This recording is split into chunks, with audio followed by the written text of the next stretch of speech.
Ashantaí a maisto gheallscalna, agus hemriú an comórtas a Ráth Chairn a gandina mí.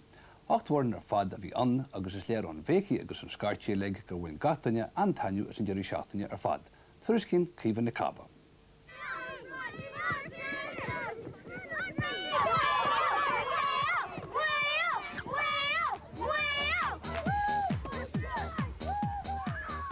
Chéad trochapáiste Bhíodh a hastal as Ráth Chairn go Ráth Chairn chun na mí an deire seachtaine se caite, chun Pórtach lacha inú Fhéile Peile, comórtas Gaeilge. Bhí le bháin sa comórtas, tá gluistí Béarla le linn cluichí bheith cic séir le tuairt ag an buireann eile. Ach ní raibh fibre béithe na daltaí seo leis an Gaeilge. Daltaí ó bhunscoil chulum cile deire, Gaelscoil ónú thuairis Carlach, scoil Vic Dara an cearú rua, achléin cearú haig Bhíodh, Gaelscoil clúndul chun blog clia, Gaelscoil na rinne Pórtóraga agus bailín ar téirigh Cirí.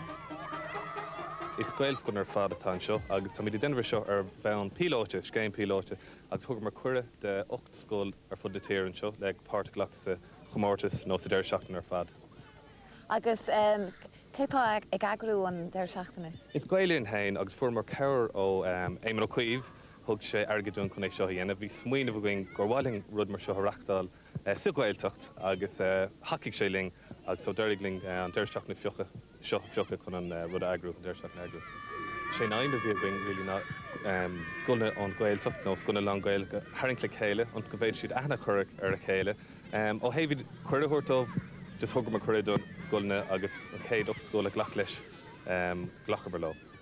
Agus tá feicmann seo go bhfuil idir chalíonn agus buachlaí ag immert an seo. Tá mar chuidan riil go gaithí ar leid ceithre chalín a bheith ar gach fuireann. Tá níonar ar gach fuireann ach tá panel le cúigear déag, so ceithre chalín ar leid a bheith ar an park i gcéad. Cén fáid sin? Well, sin ná tá nniu ann me capad cam bheith féráilte agus tá sé ceart freisin, agus an simime chalíní spóirt sa Fhéile san ná tá nniu ann, agus tá sé gimmert peil na scoilne san na léigeanna. So, is an rud ceart a déanamh agus aontu míad chumla leis.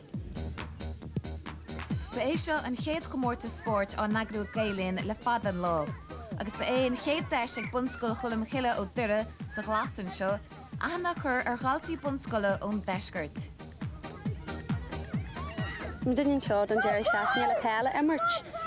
Bunscoil chulum ciile as deire, agus bhí matéas a slógu, agus fermid cuir le teach an seo le bualaí le bunscoil an eile sa deisgart, rud nar hála reverío lenne, so tá siar dóid úine, agus dóid in na pláistí canan si eile bhlasú cumáid le crack a bhaint an spórteach an spray.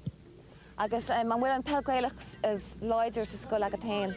Tá sé láidir go leor chuid an curriculum don corpéidethas, so tá couple of winter glacu a an seachtain in éam scola, so buna na pláistí an soltas idir chalíní agus gasraí. Ní sé Jackar teachtar na chalíní chun an peile immert bhfuil?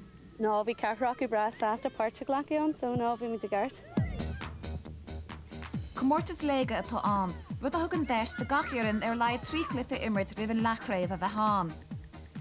Bhí duire ag immert in aine rinne, an agus a bhí an chearú rua ag immert i gcuine Gaelscoil clúndulcáin.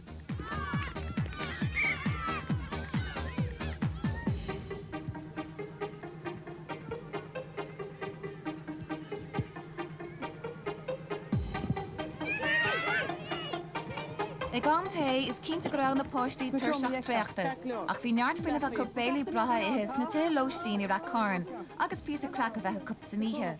A bhuíochas ar líon na galíní a churn sim sa Fhéile, bhí céalaán freisin.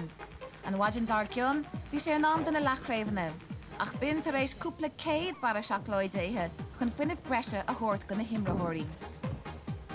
Is amí uair a curú an líróid faoi agus thar an trasnáin sa lechraibh idir an rion agus an chearú rua. Ach ar deire bhí an bua ag fuireann na gaillimhe. Ceir a chúl agus 6 cúlín déag, i gcuine 3 chúl agus 6 faointe ag an rion. Bhí an lámh in uachtar ag Bhíodh sa lechraibh eile i gcuine Carlaigh, agus ní raibh leor an 3 chúl agus 3 chúlín a bhain Carlach amach. Má buint an sol go dós ar seachna camera, nó thugam mar faoin gar seachna seo agrú, ní raibh agin daríir cecha in éireach leis mar seachn céad bhíon doing a reáchtáil. Ach má échan tú timppla agus an atmosfér a bhlaise, dá nóid bechá mhóra an aimsir bheith formuid ach tá na páistí a bhaint an soltas go deo, tá na múntóirí anna thugad an smíine bheith lehéid de chomórtas a bheith an, agus leúna dé tásúlaging é orbert in san bblionnta amachróing. Ag lán am, bhí 5 chúl agus 1 chúlín deag ag Bhíodh. Cén chuí bhfuil an caiid an peile an seo, chmórta seo? Well, tá sé aontoch an ard, bhí mis sé tréna lo inné agus ceap mis go an chaid an ard le haid faoi dóag, bhí siad aontoch le tú ceapagá siad le faoi séad ag nó rud ag an sínsir cúpla go na chalíní agus buchlí na chalíní anna bhá. Uirlach le níos déanaí, bhí chalíní Bhíodh an muthir an Spórtiris don chéad I gcuine an cheadú rua. Bhí an imirt lán le fúdar agus fuineh.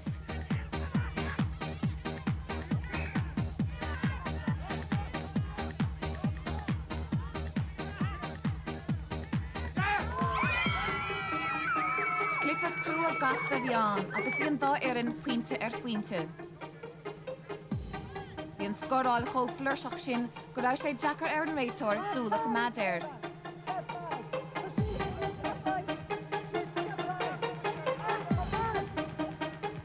Ach ag leatháim chomhscóir bhíán, a héana sé ag Bhíodh agus a dó trí ag an gheall rua.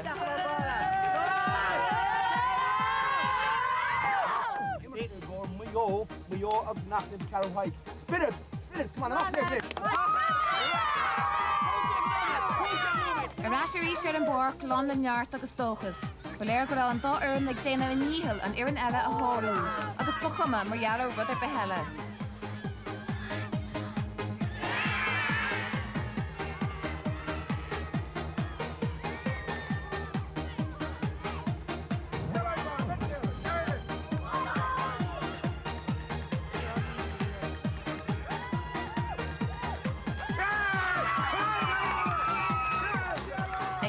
Cliffe bhí an ceadú rua ag ceappa go raibh an bua acu, rud nar ghlach Bhíodh leis.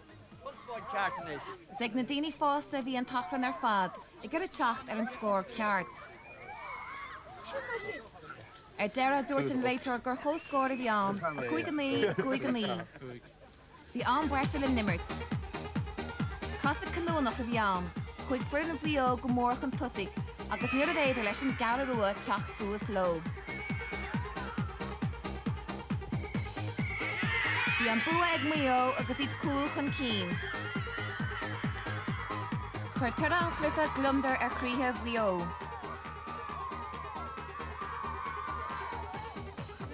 Bhí glár an Bhíodh fós le clúisteáil ag an gheall rua agus iad ag fágáil na parca. Ach tá Gael Linn chuna dhéanana cinnte go mé lá eile ag an dá éireann.